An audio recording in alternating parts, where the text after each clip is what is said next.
na nga pala kami sa Balera Beach. Kung makikita nyo.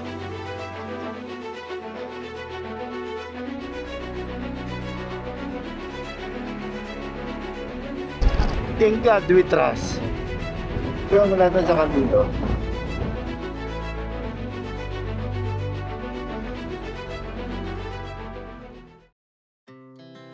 Our hearts beat to the city streets. We began to feel the fire.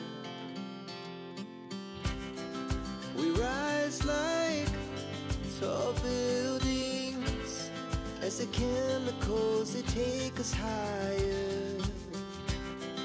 The night's young and it's just begun as she puts her hand in mine. We wanna chase the night, wanna dance to the light, pull the stars from the sky, just two hearts running wild. Never sleep, never stop, as we shout from the top. We're gonna be two hearts running wild.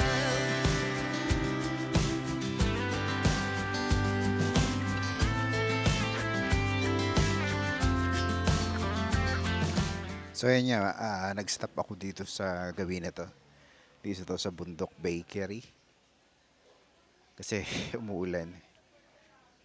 Ito yung place niya. Ganda. At ayun pa. At meron siyang view dito. Maganda yung place. At daming buko. Yung mga pinagbalatan ng buko. Dami sigurong naging buko yung na buko dito. Maambong kasi kaya hininto ko pa yung sasakyan, yung motor. Siguro 30 minutes. Mag-ano tayo dito, mag-i-stop muna. Ayun nga mga sir, mga ma'am. Good afternoon. Third ride na natin to. Papunta naman tayo ngayon ng Balera Aurora. At ngayon talagang umuulan dito. Kaya medyo nagbabagal tayo. Tsaka yung pagbiyahe natin kanina is hindi maganda kasi malakas yung hangin, hindi tayo pwedeng magabilis at hindi tayo pamilyar dito sa kalsada, kaya nagbabagal talaga tayo, ang bagal. And then stop over dahil talagang masakit sa puwet, ang sakit-sakit, tagal ng biyahe. At syempre ininita tayo sa daan kasi mas ano pa natin yung stopover. Ayan, nandito tayo dito. Ngayon hindi tayo magka-camping, maghahanap ngayon tayo ng pwede nating matuluyan. Nakikita nyo madilim sa gabi na yon, umuulan. At sana wag natin itong makasalubong. Pero ready naman tayo ng ating gamit. Meron tayong kapote dito. O sige, mamaya na lang muli pagka malapit na tayo at pero magandang view, ipapakita ko sa inyo. Medyo malamig nga pala dito ngayon sa Baler. Actually, itong daan na dinadaanan natin is Nueva Vizcaya, na alam ko doon sa may parting San Jose, may Nueva Vizcaya. Dito rin papuntang Baler, yung dadaanan nyo is Pantabangan, Nueva Vizcaya at Pantabangan. Nakaseparate daw ito kasi nakakausap natin yung mga lokal dito kanina. At mapapansin nyo, yung ating dinadaanan ay talagang zigzag. Parang nasa Baguio ka at nagpapag na rin.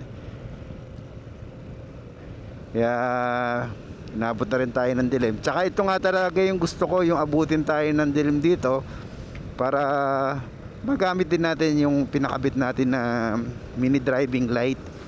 Testing na rin. Kasi kung gagamitin natin yung pauwi, ayun man natin yung papunta. Gusto ko rin naman magkaroon ng adventure dun sa mini driving light tsaka yung road condition dito, yung pagda-drive mo. Pero siyempre kailangan pa rin natin mag-ingat dito sa road na to. At eto na nga, oh, wow, ang ganda, oh.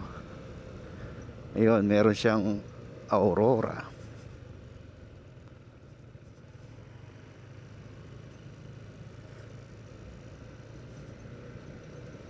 Ayun, pinagbigyan tayo.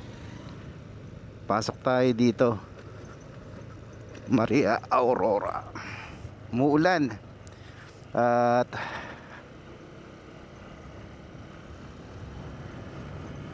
safe naman yung ano natin dito, telepono natin. Takpan muna natin. Ayan.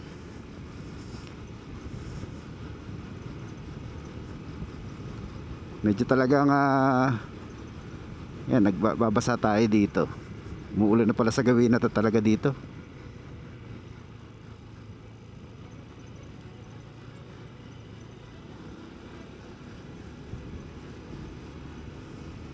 O sige, mamaya na lamang muli at medyo ito lang naman yung makikita nyo sa dinadaanan natin. Ito yung dam, Pantabangan Dam. Alam ko ito yung Pantabangan Dam eh. At yan, may nakasalubong nga tayo.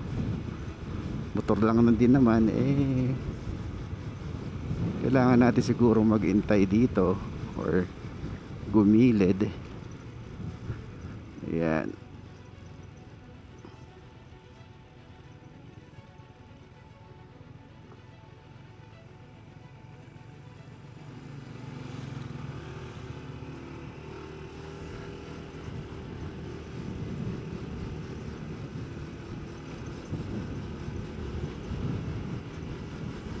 One way kasi sa gawin na to. Kailangan na giveaway kayo.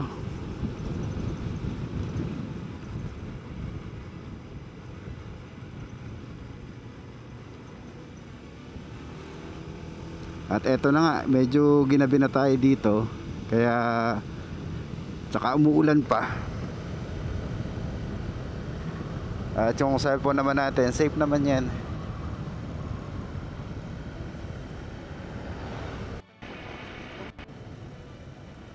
Okay, bali ang biyahe pa natin is 1 hour and 2 minutes para sa destination natin. At eto, madilim ang kalsada at okay naman yung mini driving light natin. Gumagana siya, malinaw. Pero ang kalsada is madulas. Kasi ang ulan is tigadek. Baga parang ano lang to eh. Baga sa ano, nililinis niya kaya medyo madulas ang kalsada. Ingat-ingat din tayo. At talagang tukod. Ang paahon talaga to. Eh, no overtake na tayo. Siguro mamaya na lang tayo mag-video habang maghahanap tayo ng matutuluyan natin. At medyo talagang ano to, medyo mahirap yung kalsada dito. Madulas talaga.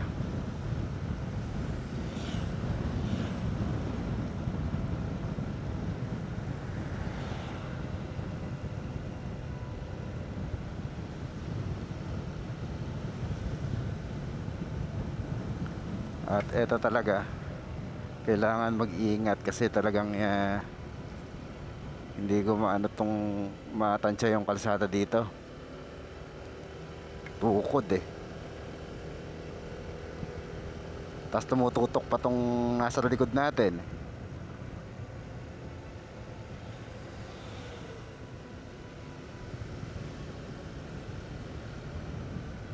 Hirapan tayo tuloy mag-drive dito.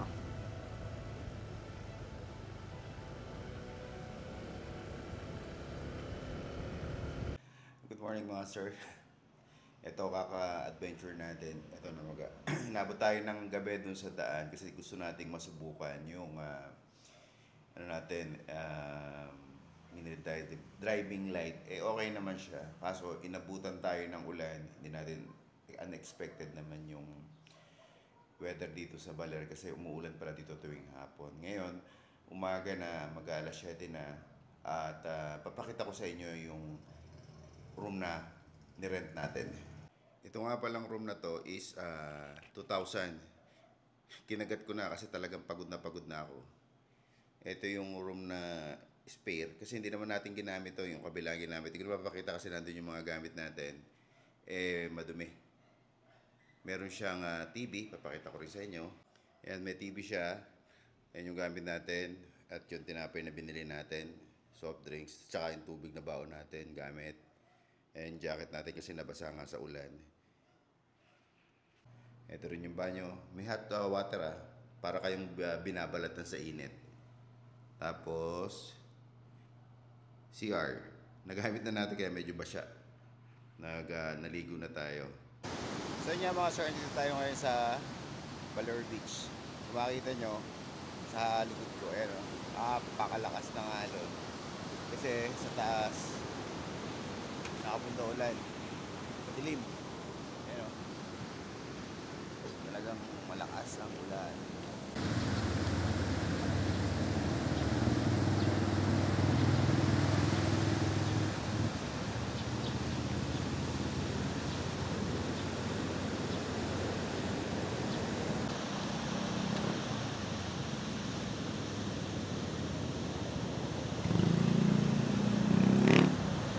Sir, good morning sa inyo. At pupunta naman ngayon tayo doon sa isa sa mga pinupuntahan. At siyempre pagka bago ka lang dito sa Baler, kailangan mo picture doon sa I Love Baler. Puntahan natin siya. At kagagaling nga pala natin doon sa Sabang Beach. Talagang malakas yung alon. At ngayon naman ang destination natin doon sa famous na I Love Baler. Sige, dito ko muna at mamaya na tayo magkita-kita. At mula nga pala sa nalikuan ko kanina na bridge, 1 minute na lang ayon kay Google. At in 70 meters, kailangan na nating kumanan. Oy, daan-daan. At eto na. Alam ko medyo malapit na tayo. Kasi napunta naman ako dito 10 years ago. Ayun na, ang famous na I Love Baler. At magparata tayo at magpa-picture.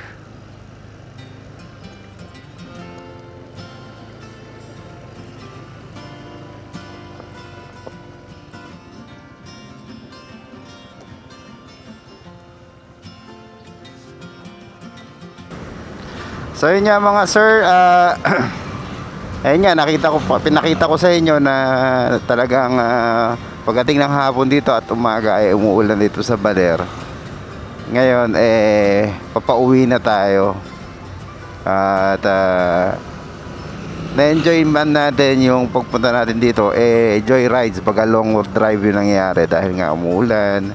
Tapos malalakas yung alon, hindi rin tayo nakaligo. At syempre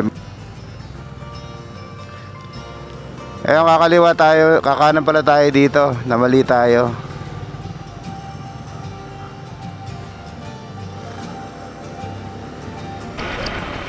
Hanap lang muna ako ng pakakainan natin bago tayo uwi ng Nervesi, ha. Hanap tayo ng pakakainan natin ng gahan. Kasi makapabang biyahe ito. Mga sir, meron tayong nakitang magandang kainan dito sa may pating Maria Aurora. Ito, ganda ng lugar. Ayan. Ito yung place. Talagang sulit. Ewan ko lang, tingnan natin yung pagkain kung okay ba. Pero ganda ng lugar niya.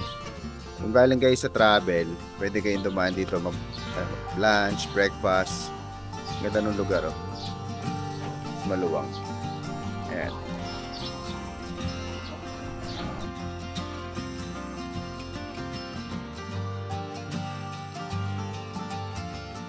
So yun nga mga sir, nandito na naman tayo sa, kumanda rin tayo sa Pantabangan Dam.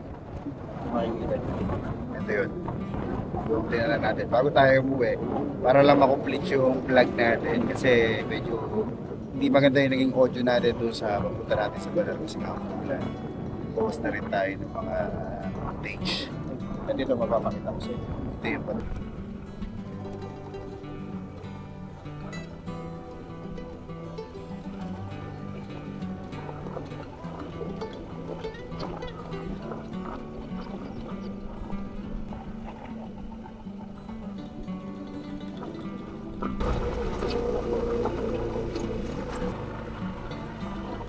Paparada muna tayo dito sa may lilim.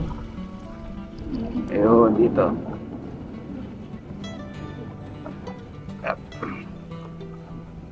Ito nga pala yan, oh. Pantabangan view deck. Matunganan. Ito. Nakari lang natin siya. Medyo malakas ang hangin, ha. Okay naman siya. Hindi naman siya nakakatakot. Lakas ng hangin. Okay naman yung step.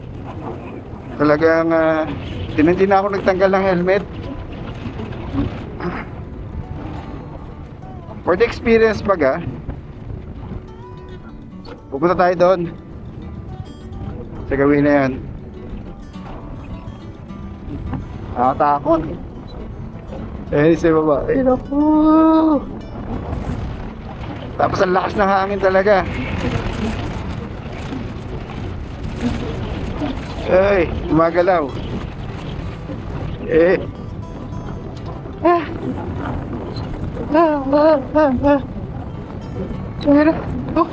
Ikot tayo dito. Yan. Ikutin natin to. Ayan. Oh, ito maganda siya, oh. Ayan. Yung nakikita nyo is Pantabangan Dam. Ito naman nakakita nyo nasa left side ko. Ito yung sa ano to? Hindi ko pa pangalan yung pangalan ng resort na to. Diyan ginagawa yung mga activities. At dito 30 pesos lang yung entrance fee. Makikita nyo na yung view na to. Kung pwede tayo makita sa taas, ay papanig kayo tayo sa taas, tingnan natin.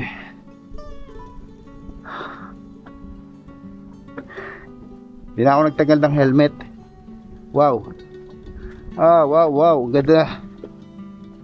Ang ganda talaga. Bili mo, ayun. Kikita nyo to. Yung kagandahan na yan. At ang ganda ng lugar. Pwede kayo magpahinga dito. Kung di ka lang nag-aapura talaga, hindi na ako nag-aapura. Mag-stay ako dito. And maupo ka lang dito. At tanawin mo yung ganda ng lugar na to. Sarap sana mag-camping doon, no? Gagawin na yun. Pwedeng dito ka dumaan. Kaso parang umaabot yung tubig sa gawin na yun, eh. Pag tumataas. So, nakikita nyo yung formation ng lupa. Parang umaabot ang tubig doon. Hanggang dito, oh. Ayun nga, makikita nyo na naman talaga dito. At pinapakita ko sa inyo kung gaano kaganda ang Nueva Ecija. Napunta rin tayo ng Baler. At ngayon, nasa Pantabangan Dam tayo, kung saan naka-reserve yung mga tubig natin ng Panginoon ang gamit sa bahay. At ito yun. Ayan. Tingnan nyo nga, oh. Ganda. Ayan. Hindi na ako nag-mic, ha. At may nagpipiknik kung gawin na yun. Yun.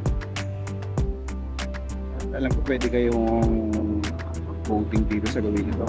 Kasi yung mga pangka, eh. Wala ko lang kung ginagamit sila yung mga.